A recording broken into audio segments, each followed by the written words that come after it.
Hello students, welcome to online class MS lesson first. Today I will teach you lesson first and explain. So read very carefully. Let's start. The cunning judge, Dhut Nyadhish. Once upon a time, a sparrow lived on a tree.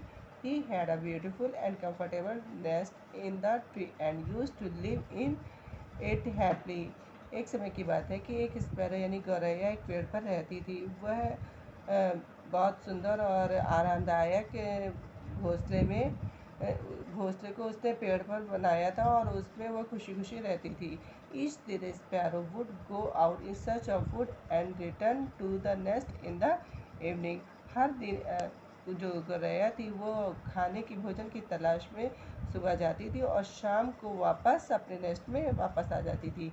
One day the sparrow as usual went out to look for food, but it started raining heavily, so the sparrow had to take shelter in another tree's branches.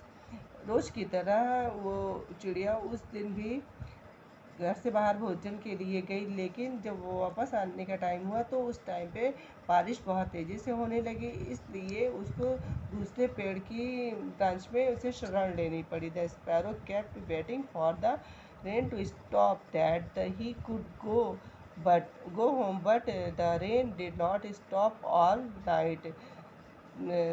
जो गौरैया थी उसने बहुत समय तक बारिश के रुकने का इंतज़ार किया, लेकिन कि वह वापस अपने घर जाए, लेकिन बारिश उस रात सारी रात बारिश होती रही और पानी नहीं रुका।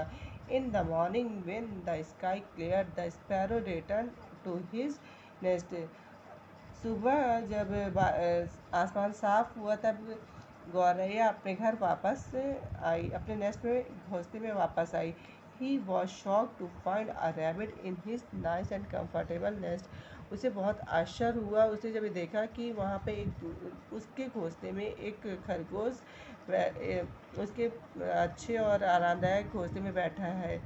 The sparrow became angry and said. जो गौरैया थी वो बहुत नाराज़ हो गई और उसने कहा, this is my home, please leave at once and go back to where you have come.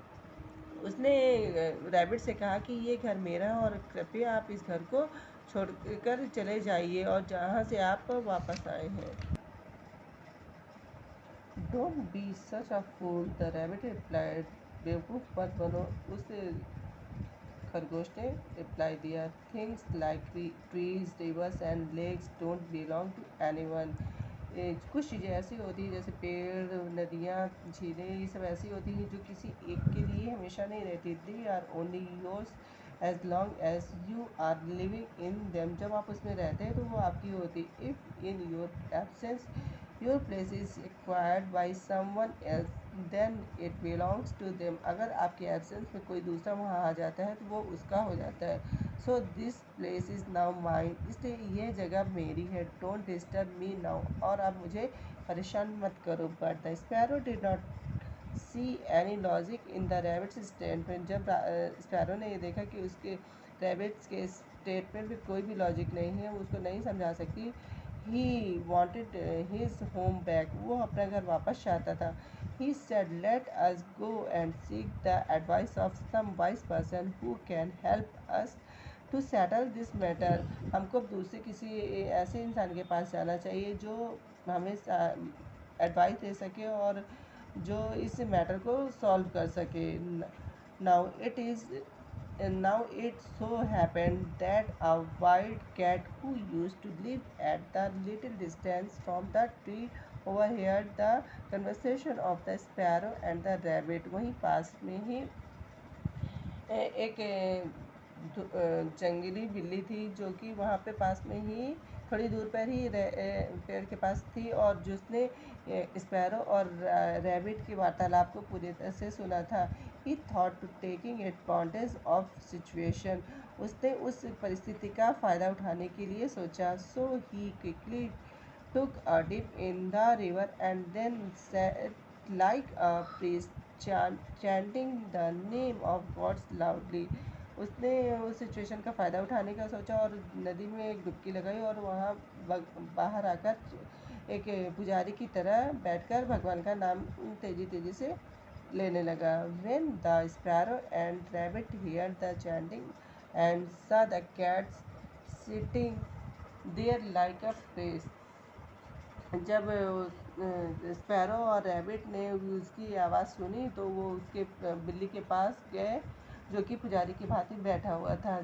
They thought that he must be a very wise person, उन्होंने सोचा कि बहुत बुद्धिमान आदमी है। So they went to the concert him hoping that the provide them with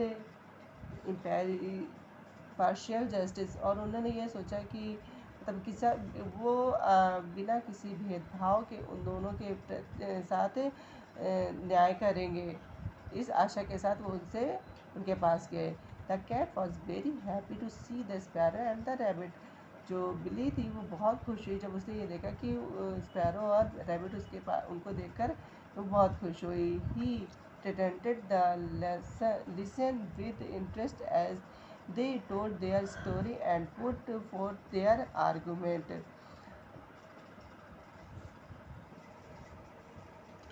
उसने इस तरह का नाटक किया है कि जैसे वो उन दोनों की स्टोरी को बहुत ध्यान से सुन रहा है और उसके इस आर्गुमेंट को बहस को बहुत ध्यान से सुनना है। As soon as the time was right, he pounced upon them and killed both of them and ate them for his meal.